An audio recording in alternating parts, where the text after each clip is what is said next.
عاملين ايه؟ يا رب تكونوا بخير جميعا. لايف مفاجئ صغير جدا. واضح ان انا يعني حماس قوي كده واخدني شويه ومرهقه وكل حاجه. الحمد لله فضل ربنا. خدت حاجات كتير قوي هشرحها لكم دلوقتي. احنا في شرم الشيخ، تحديدا فندق زافوي. ركزوا ركزوا كده، انا بس احنا في بيزنس داي، معلش سوري التركيز بتاعي مش احسن حاجه دلوقتي، بس استحملوني لازم اوثق اللحظه دي. احنا في مانجر سيمينار تبع شركة اوريفليم، مؤتمر المديرين. تكريمات بقى، ومديرين طلعوا جديد وبنتكرم، فانا مكنتش عارفه انا هتكرم المره دي، مع ان الحمد لله بفضل ربنا كل مؤتمر بيكون ليا تكريم، بس ده للمديرين. يعني انا طالعه علشان انا مأهله بناتي ومديريني اللي دخلوا معايا ما كانوش مقتنعين باوريفلام، كانوا خايفين من اوريفلام زي اي عضوه جديده. خايفة من الفكرة، قلقانة من الفكرة، ادي نفسك الفرصة انك تفهمي، ادي نفسك الفرصة انك تعرفي التفاصيل صح. والمهم ان انت تبقي داخلة مع قائد بياخد انجازات، فاهم، ناجح في الشغل بتاعه. دلوقتي انا قاعدة عادي جدا، وبناتي والمديرين بتوعي اللي انا اهلتهم بيتكرموا. لقيت اول حاجة اتنده على اسمي ان انا افضل سبونسر، افضل راعي، افضل قائد، ان انا مأهله عدد بنات كتير جدا من المديرين. احنا القاعه كان عددها كبير قوي قوي، فانا اتفاجئت انا اكتر حد مطلعه ناس، اكتر حد مأهله ناس. ده كده بلغه اوريفلام. طب لو بلغه الناس اللي مش عارفه لسه يعني ايه نظام الشغل، يعني اكتر حد مطلعه مديرين ممسكاهم مرتبات في ايديهم بفضل ربنا اولا، ثم تدريباتي ومجهودي معاهم، ثم الشخص نفسه قبلية كمان اللي هو بيطبق، شاف الفكرة، اطمن، اشتغلت معايا، بقت مانجر في الشركة، بنات كتير. فانا عشان مأهلة بنات كتير من فريقي خدت الشهادة دي بيست سبونسر في من 2022 ل 2023. دي حاجة قلت كده بقى، خلاص خلاص بقى اتكرمت النهاردة، حلوة قوي وراضية. لقيت برضو في تكريم تاني اللي هو اعلى، يعني انا اعلى شخص في مصر، ان انا مدربه بناتي في حاجه في اوريفلام اسمها ذا بيرفكت ستارت، يعني البدايه المثاليه، ان انت تبقي داخله الشركه بتاخدي فيها تدريبات وبتاخدي شهاده باسمك. فانا حمست بناتي، فهمتهم التدريبات دي، خليتهم يدخلوا على الموقع، كل تفصيله صغننه لازم اعرفها لبناتي والاعضائي. فالحمد لله فضل ربنا برضو بقيت رقم واحد في الشركه على تدريبات اعضائي. فالتكريمان دول مش جهاد، مش انا اللي خدت التكريمين دول، ده فريقي، ده اعضائي، دي ناسي. انا مجرد بس رساله بأديها لكم، يعني مش انا اللي مش انا، يعني انا طالعه المانجر سيمينار بسببكم انتوا، بسبب البنات الشاطرين اللي سمعوا الكلام اللي نجحوا معايا.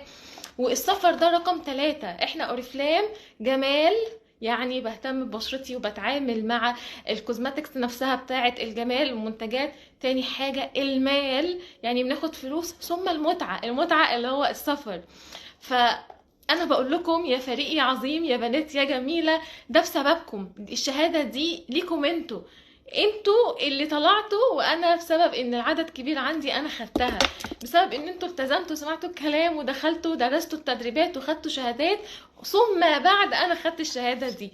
وبعدين بقى دي كده ميدالية اسمها بلاتينيوم، علشان برضو بطلع قادة تحتي، بطلع مستويات 21%، يعني ناس بتقبض ب5 و6 و7 آلاف جنيه.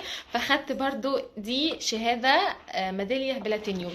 يا رب يوفقكم جميعا، يا رب الناس بقى عقلها يتفتح شوية وتعرف ان اوريفلام فيها فلوس، فيها والله العظيم، فيها فاتحين، احنا فاتحين بيوت ناس كتير قوي، ربنا اولا، ثم ان احنا بنوجههم. فاتعبوا شوية، اتعبوا. المجتمعنا دلوقتي، والمجتمع بينظر للست اللي بتشتغل بطريقة محترمة جدا، ان انتي واحدة بتتعبي. فبقى دلوقتي لما تقولي لزوجك ولا بابا ولا حد انا هشتغل، لو رفض وهو لسه في فكره الست لا ما تشتغلش، طب قولي له بقى انا هشتغل وانا قاعدة في بيتي، بشتغل مع ست، انا ست اهو زيك، والله متجوزة اهو زيك، عندي اطفال زيك، اقدر ان انا اساعدك، اقدر ان انا اكتر شخص ابقى حاسة بيكي، لان انا عندي مسؤولية. عارفه يعني ايه مسؤوليه، عارفه يعني ايه بيت، عارفه يعني ايه زوج يقول لي بيتك اولا، انا زوجي يقول لي بيتك اولا ثم الشغل. الشغل دي حاجه انت اخترتيها، ما تجيش على البيت اقول له حاضر سمعا وطاعا. فلازم ان انا اخد بالي من بيتي كويس جدا، اخد بالي من اطفالي كويس جدا، وبعد كده اتجه للشغل. لقيت نفسي قادره. احنا ربنا عطينا القوه اللي احنا نقدر.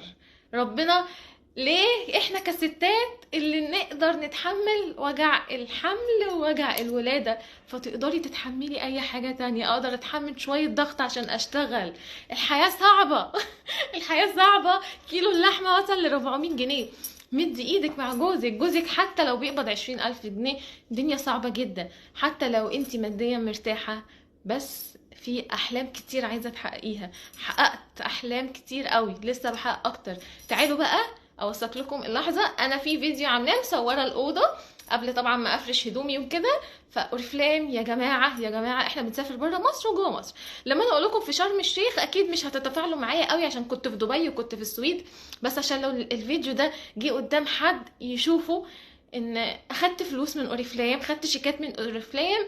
لو انا في الصيف دلوقتي اهو في شهر 6 بكلمكم وعايزه انا وجوزي اطلع شرم الشيخ، احنا يعني الفنادق الليله ب4000 جنيه والليله ب5000 جنيه. فاوريفلام قالت لي لا ما تدفعيش، هاتي جوزك وتعالي فور فري، مش تدفعي اي حاجه خالص. هو ده اللي حصل. تمام. تعالوا نشوف حتى الفيو مع بعض كده بس من بره، علشان في حاجه برضو تانية. اني انا من ضمن القاده التوب اوريفلام لحد دلوقتي رقم 6 على مصر. فالشركه بتدينا معامله في اي بي شويه، فعشان كده حجزالي اوضه تحفه جدا جدا جدا على فيو جبار. انا مش عارفه افتح. تمام. تعالوا كده بقى معايا. تمام. بصوا الجمال. بصوا فندق تحفه جدا جدا جدا. تمام. اسألوا بجد الليلة فيه بكام. اكتبي كده حتى على جوجل هتلاقي ان الليلة فيه ب4800 لو فطار بس، انما احنا فطار وغدا وعشاء. عقبالكم جميعا. ثواني اداير الشاشة. بصوا